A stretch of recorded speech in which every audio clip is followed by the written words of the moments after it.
Welcome to our podcast series, Getting to the Core Issues. Hello, I'm Joanne Bellata. And I'm Marianne Harmston. Each segment, we will interview healthcare innovators whose models will help transform the healthcare delivery system and provide solutions to the healthcare puzzle. Today, we're pleased to introduce Omar Bah, founder and executive director of the Refugee Dream Center. The center is a resettlement refugee agency offering services which target gaps within the refugee community. It ensures the continuation of services such as housing, education, and health services in an effort to assist refugees in becoming self-sufficient and successful in their integration in America. Omar has survived torture and is a refugee and former journalist from the Gambia in West Africa. He is the author of the book, Africa's Hell on Earth, The Ordeal of an African Journalist. He also currently represents the state of Rhode Island at the Refugee Congress of the United Nations High Commissioner in Washington, D.C. Welcome, Omar. Thank you so much, both of you. Oh, thanks for being on our podcast. Yes, we're thrilled to meet you, Omar. We are. So, Omar, how old were you when you came to the United States? You were already a journalist. So can you tell us a little bit about your experience growing up in Gambia and what it's like to, over there, and what prompted you to come here and open up the Dream Center? I was 27 years old when I came here in 2007. I came straight to Rhode Island, Providence. And I know that looks like I was very young when I was a journalist in Gambia, but I started when I was about 21 years old, started reporting as a journalist. And what prompted me to work as a reporter was because I wanted a voice, and I wanted to give a voice to the most vulnerable members of the population in Gambia. The reason being, I grew up in rural Gambia where the opportunities are very scarce, and that made me have a sense of purpose to want change for our country. And the reason is so many people, especially women and children, die of things that could be preventable. For instance, women die during labor, a lot of children die before the age of 5, and women go to the hospital for labor in the backs of donkey carts, because there's no ambulance, or at the hospital there is not enough opportunities there because their women are lined up in big halls where they sit on cement floors. Sometimes they're delivered of their babies in such large halls without privacy, without enough support. There's not enough health care or enough medicine or enough people who are qualified to support these children or women. And as a child going to school also, I contracted malaria several times. Just by luck, I survived it without dying like the many other children who died of malaria.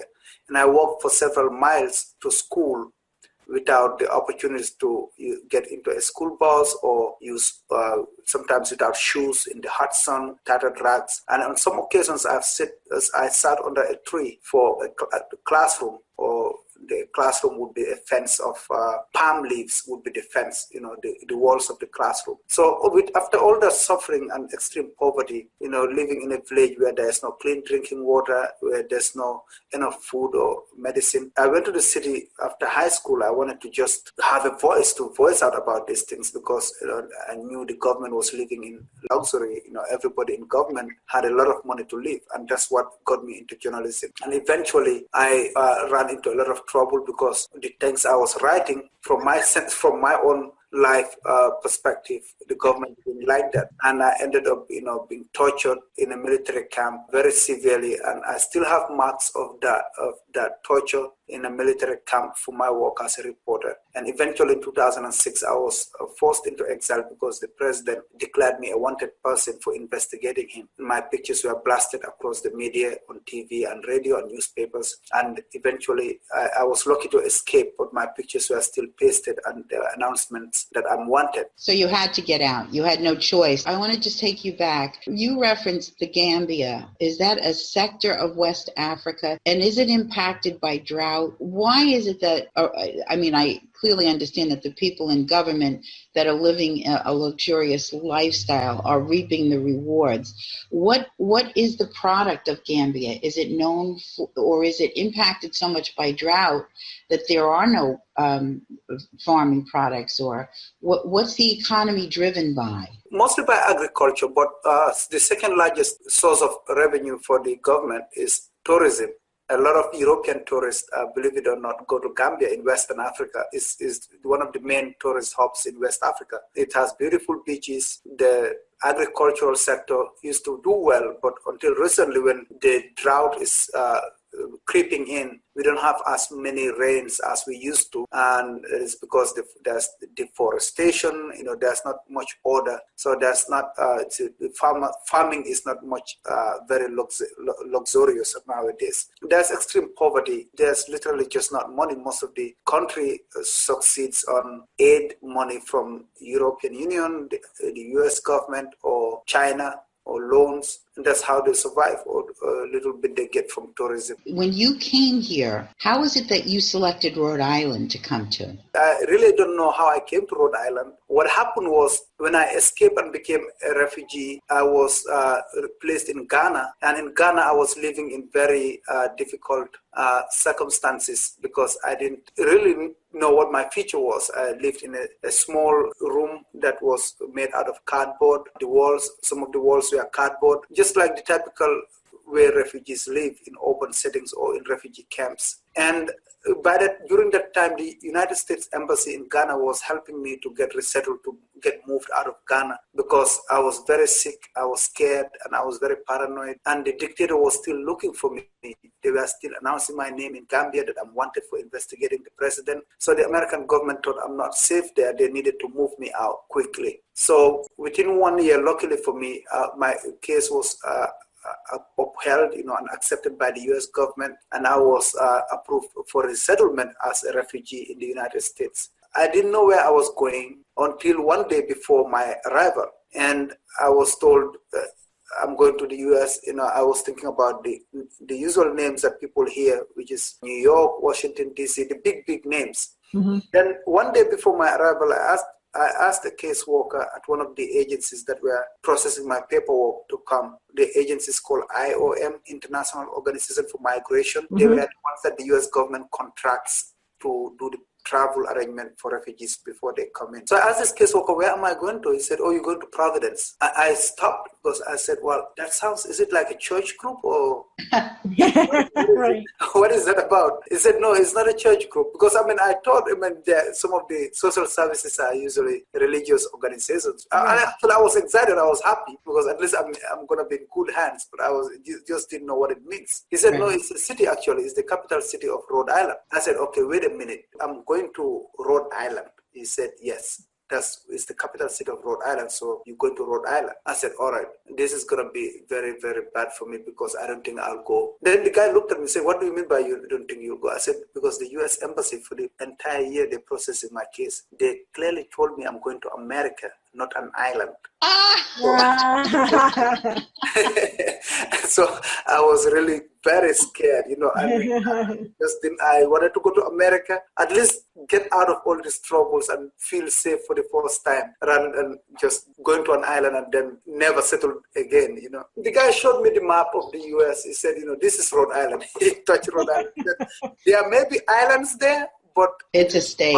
It's part of America. Omar, do you know who named Rhode Island Rhode Island? Do you know the story when Verrazano was exploring in the 1500s? He explored the lower New York harbor, and then he came up and explored Narragansett Bay. And when he looked at all the islands, one of them reminded him of the Isle of Rhodes, and that's how it became Rhode Island.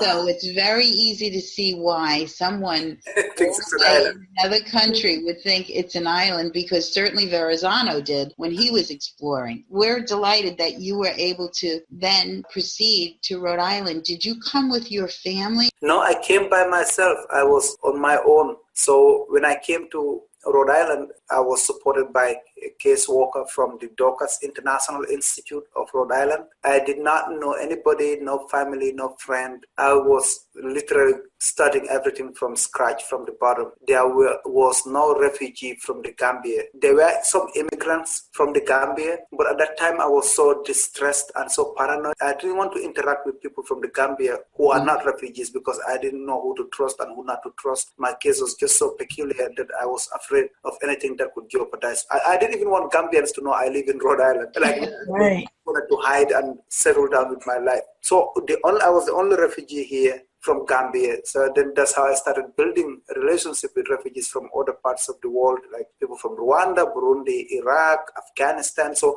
I started just building a coalition because that was my family. That's my new world. And everybody around me was going through what I was going through, high levels of distress and PTSD and, trauma in adjusting to a new situation. So that became my world. And my wife was still in Gambia. We were married for only 2 months before I escaped. And luckily, when I was being sought after, it was from work, so I had to just run. And I couldn't even call her because then if the government see the calls coming in, they would think she knows where I am and she could be killed. So I didn't see any member of my family. I couldn't escape with any of them. A lot of them were arrested and tortured.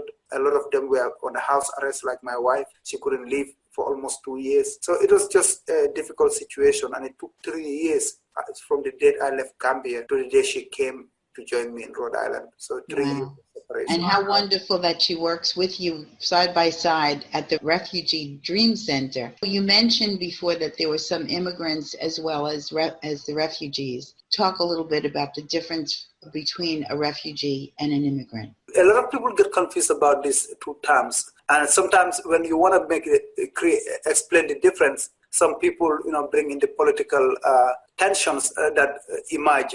But the point here is not to diminish the experience of any group. It's not to make it look like one suffers more than the other. It's just that they're different. The refugee, which I am, is somebody who was never prepared for their journey. You leave, and in most cases it's because of war, because of conflicts. In your village or in your town, and bombs start dropping on your building in the village or killing people. The next person next to you probably is shot and killed, and you see blood oozing and you run. Like that, when you are lucky to end up in another country, that is what a refugee is. In most cases, people are separated with their loved ones. Some die, some get lost forever, that people that never find them. And you do not get to take your belongings. Sometimes you just grab what is next to you. If it is a bag, you grab that bag. If it is a piece of cloth, you grab that. Or sometimes with nothing. People walk for miles and miles, sometimes hundreds of miles or thousands of miles before ending up in the middle of nowhere in the next country and setting up camp. And these camps are like tents that people live in, sometimes plastic bags or clothes, and then the UN will come and supply them with food and more additional tents. And then you live there, sometimes 10, 15 years people live in these camps. Out of those millions of people, the US government takes a small number, sometimes 100,000 when the policies used to be more favorable. Now about 20,000 a year, and bring those people to the US to give them a second chance. And sometimes they look at the most vulnerable, like me, because a dictator was seeking after me. I could have been killed in Africa, or like elderly and older women, or like children, people or people with disabilities, people who are more vulnerable. So those are the ones that are usually brought in here to give them this chance to a second life. And then they usually work very hard when they come in because they have workers permits. They struggle, work very hard because they don't get themselves involved in trouble because they've had enough. There are other reasons why people become refugees also, and some of these are because maybe you belong to a certain group. Like me being a journalist, there was no active war in Gambia, but because of the dictatorship and my troubles, my belongingness to a journalism group is a reason for somebody to be designated a refugee. Some people, because they belong to groups like LGBTQI groups, and they may be in danger in certain countries, that also is a reason for people to be given that protection as refugees. But immigrant is people who travel on their own. Doesn't mean there may be some poverty in their countries. There may be reasons why they don't want to live in their country, or maybe they just want to come as tourists, or maybe they want to come and be married to somebody else in America, or they want to come and be students in the United States, or they just want to come and start business in America. There are people who travel on their own. Does not mean you don't travel for a reason, but you travel, apply for a visa, and then travel. When you arrive, you may get married to an American, eventually become a citizen, or you may go back to your country, or you may eventually get a work permit to stay forever, or you may just apply for protection, or you may be here going to school and then war breaks out in Syria, for example, and then you apply for protection and because you don't want to go back to a war-torn country. So it's just different. This difference does not in any way diminish the fact that immigrants have a lot of challenges when they come to the US, have their own sets of challenges, but they're different. I always say the best way to figure out what a refugee is, when they come to America, the body is here, but the soul is here,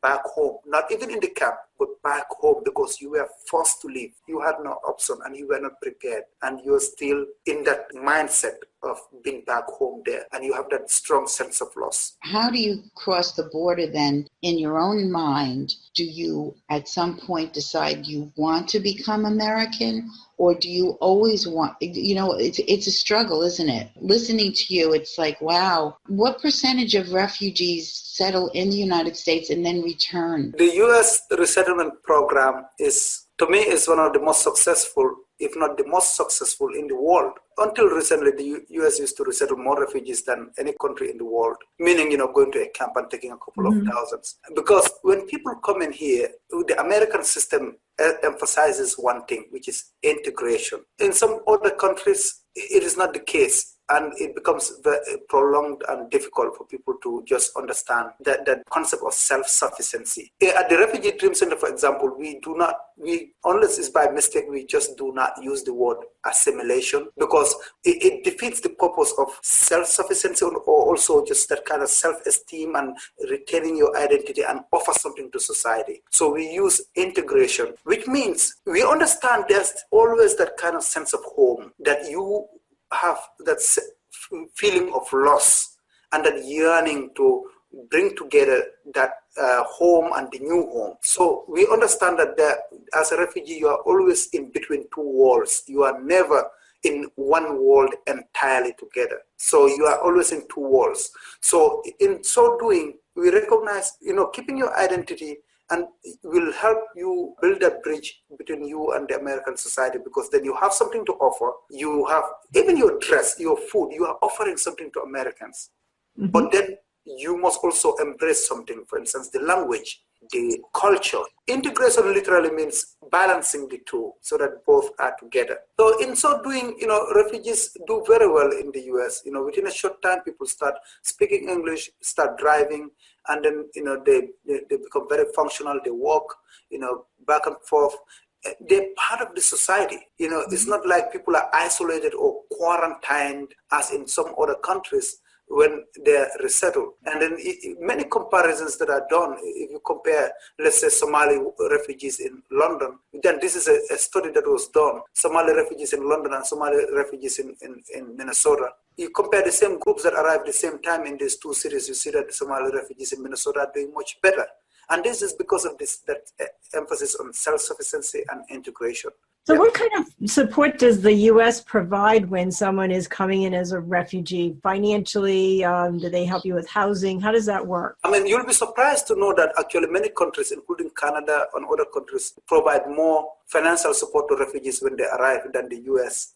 But the refugees in the U.S. often do much better. It's a challenge, though. And this is, again, because of the emphasis on integration and self-sufficiency. So we just want people to be like any American. It's a lot of hassle, but then it's difficult. So within 3 months, most refugees stop getting support from the federal government. It goes up to about 6 months.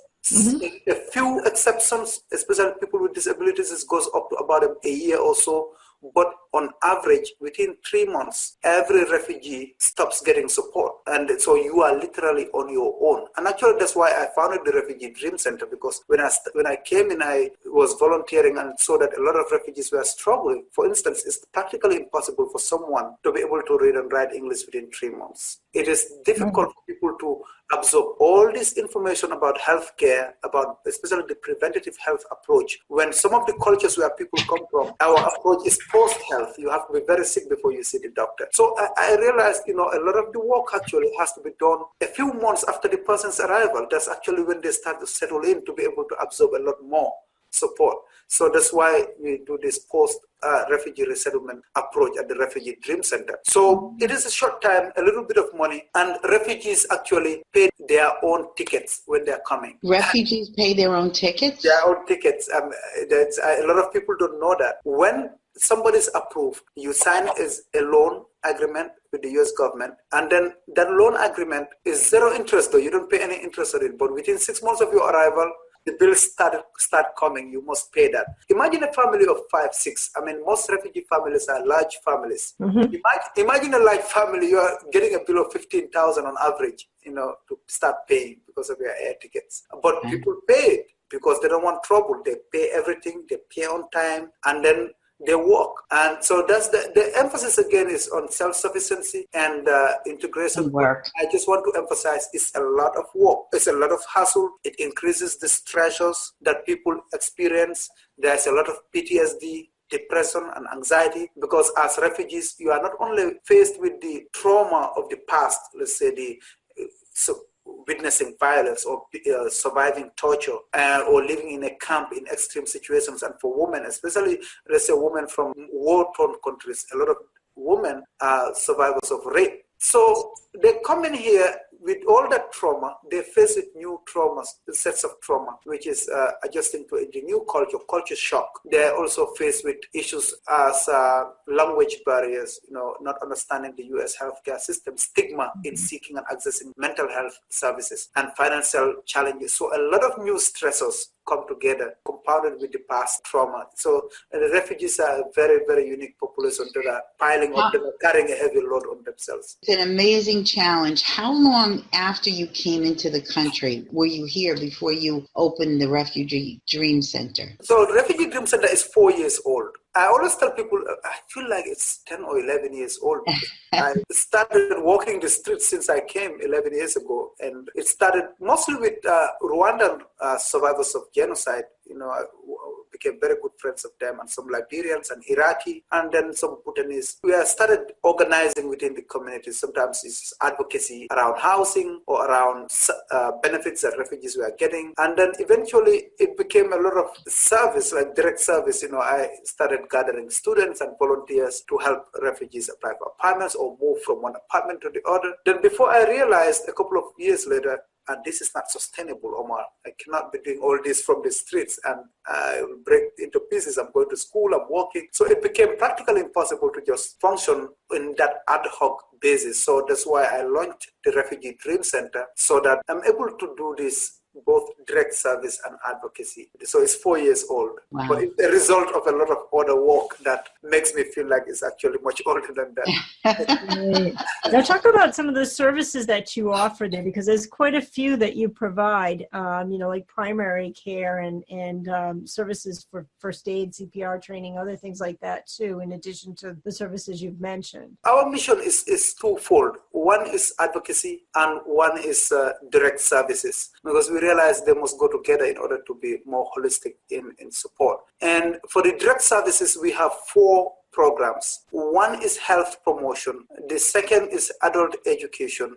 So the third is case management, and 4 is youth mentoring. And so in terms of health promotion, we use the preventative health approach, where a lot of it is a combination of education and cultural orientation.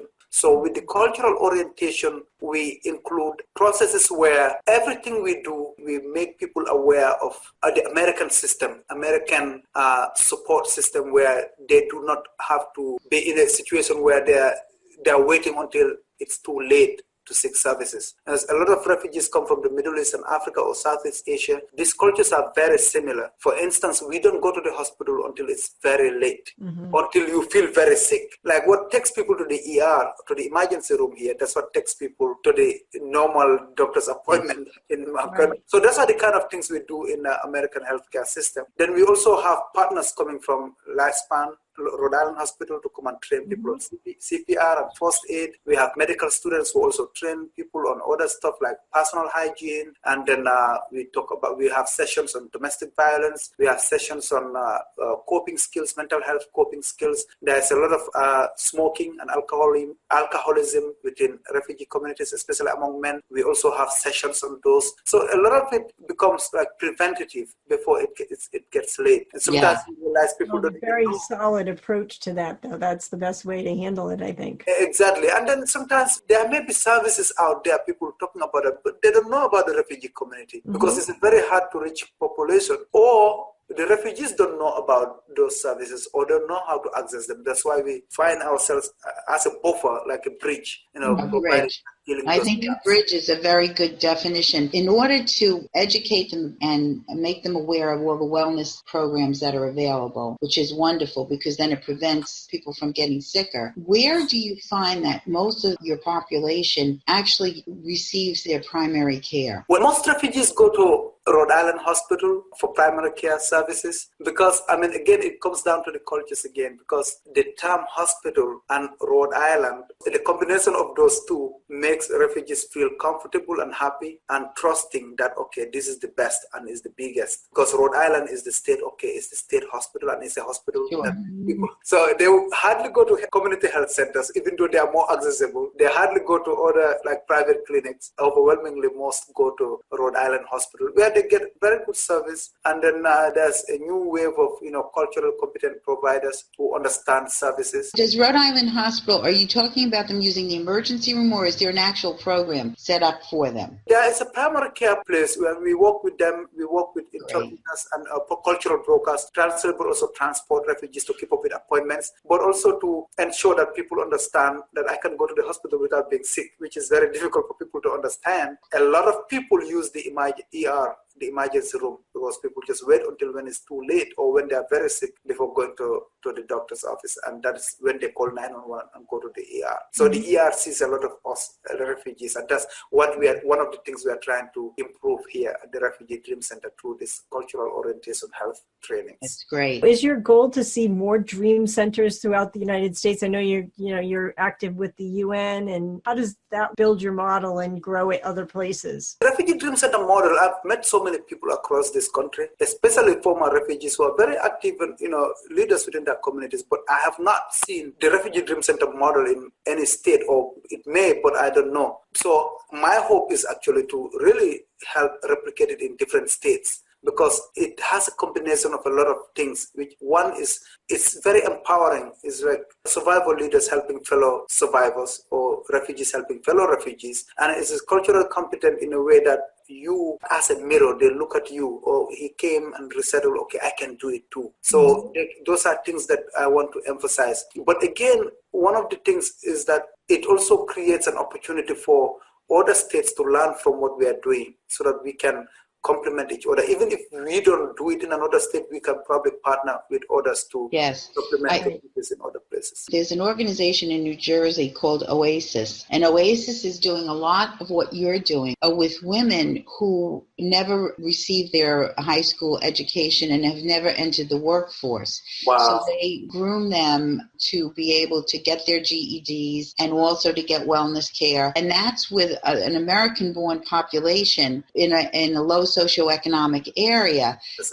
Yes, and it's something that would be very compatible with your organization. So I'm going to offline give you some information about that. Absolutely, that's great. Realizing your incredible amount of capabilities and drive, your higher education, your ability to go into the University of Rhode Island and the other programs that you have your master's degrees from, how were you able to access that much education? Was it just something you set your mind to? Did you have somebody guiding you along the way? Because you came over, you were 27 years old, but then you went on to go to the University of Rhode Island, and I think you also attended a few other schools. I don't have a complete list in front of me. Do you attribute that to not only your incredible talent and drive, but did you have some assistance to guide you in that direction? It's a combination of many. A lot of people help me around. People encourage me and support me.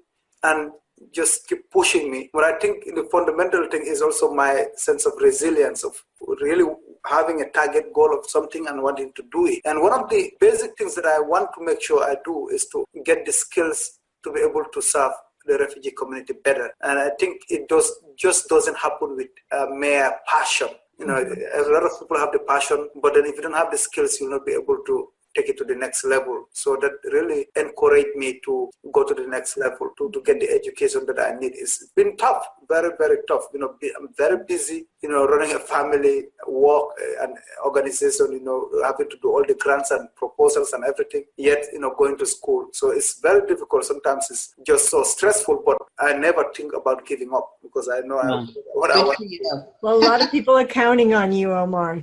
Yes. The work that you do. Can you talk about your work with the United Nations? What is the purpose of the Refugee Congress and what are your goals for the United Nations? The United Nations created this new organization called the Refugee Congress that meets in Washington once or twice a year. And then when we go there, we do advocacy trainings and policy-related activities with partners and lawmakers on the Hill. How it is done is literally like the U.S. Congress, but it's just one person per state. And we are not elected. We are not, there's no votes, but they call us delegates. So there's one refugee is selected per state. And I was the one selected from Rhode Island. I have no idea how that happened, but I was selected to represent Rhode Island, and I went to Washington and met 50 other delegates, one from each of the 50 states. And these are all people who came here as refugees at different times. Actually, there are people who came from the Second World War, Jewish refugees who came after the Second World War, as children, but now they are much older now, from all over the world at different times. So we represent different states. So it was really very exciting, to meet people, to learn from each other, to see the passion and skills from different states.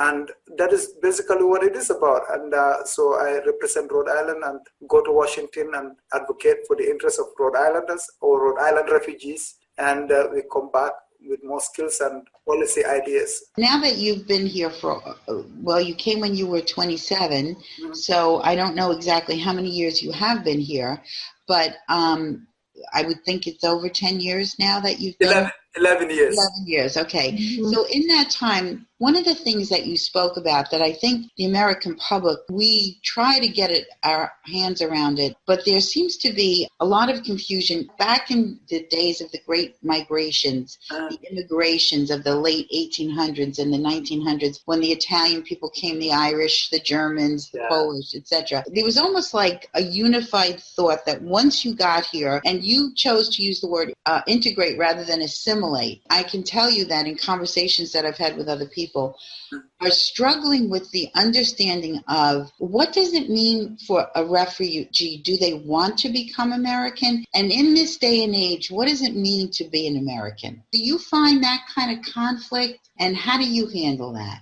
A lot of refugees, all they want is to belong, because for a long time they have been denied that. It's not by choice. They had no alternative. They want to belong. Once they come in, they want to speak English. They want to work. They want to give back. They want to pay their loans, their travel loans. They want to pay taxes. They want to just be like any other American. Especially refugee young children, within a short time, they talk with an American accent. No difference. You will not even know these kids were not born here. So they try their best to integrate. So being an American is avoiding trouble, paying taxes, working hard, not depending on welfare. And then the moment people have the opportunity to adjust their status, they do.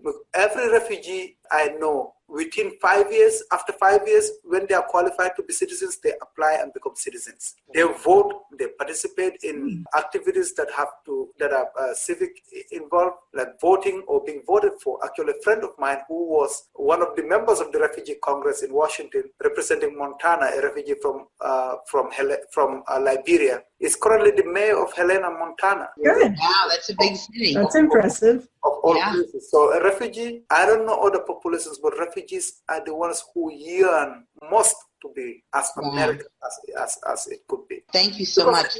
Because we are grateful. That is the only opportunity we have to be humans again, being in America. And then imagine you come in here, you have electricity, water, safety, everything you have. People are so kind and nice to you. And then you have the chance to go to school. You have the chance to drive a car. People who walk probably miles that sometimes never own a bicycle, you can drive a car. You can vote, you can travel. It's just incredible. Well, I don't think anybody could have said it any better than that, Omar. That's for sure. Do you have any message you want to leave our listeners with? Any advice for new refugees or anything any message you'd like to get out about the Dream Center to our listeners? Just wanted to thank everybody, every listener or anybody who has supported the Refugee Dream Center one way or the other. We are just so grateful because it is just by dint of faith in Americans that we actually founded the Refugee Dream Center, because we know people will believe in what we are doing. This is a very good cause, coming in, helping new refugees believe that they can resettle, they can adjust, and they can also be self-sufficient and be like any other American. And that is exactly what we are doing here. And to the American general population, I think what may be lacking within the society and in the political discourse everywhere is lack of enough information or conversation or communication. What we need is more awareness to understand that it is not what we are hearing, that we are opening borders for the world to come and flood in. No, actually, this is the time, and this period is when less people are coming into this country, either through immigration or refugee status. But in past times, from the Second World War to now, more people used to come. So it is not that many people are coming. But the few numbers that are coming, that we are bringing, we are doing it as a nation, because these people go through a process. We pick them up from refugee camps and bring them here. They are not terrorists. They are survivors of terrorism, or they are victims of terrorism. They are not one religion. They are every religion. They are from all over the world too. They are not from only one part of the world. So we just remember we are helping the most vulnerable in the entire world. And that is not politics, has nothing to do with Republican, Democrat, because when I came, it was a Republican president that was here, George W. Bush. He resettled one of the biggest numbers of refugees in history. Very generous. He knew the compassion and he helped. So it has nothing to do with politics or with party belongingness. It is just the American culture and the American spirit of helping the most vulnerable. That's what makes this, that's what has always made this country great. There's a song by a popular recording star, Neil Diamond, and it's called Coming to America. And the words to the song, if you have never heard Neil Diamond's Coming to America, it starts off, they come from everywhere, from the seas, from across the seas. We're coming to America to build a new future. It's a very inspirational song. And if you've never heard it, I suggest that you listen to it. I saw him perform it at the Old World Trade Center many, many years ago, and I still get chills when I hear that song. I want to tell you that we wish you all the best. And we want to offer any assistance to promote your efforts to improve integration and help refugees become productive Americans. The world needs many pathways to success. It's been a delight having you as a podcast guest. Thank you so much, Omar. It was a pleasure meeting you. I enjoyed your speech at the Health Equity Zone Summit where I met you. And this has been a pleasure, and I think our listeners are really going to enjoy this podcast. Thank you so much, Joanne and Marianne. For further information about the Dream Center and about Omar, please visit our website at www.exigentkey.com. Thank you, and have a great day.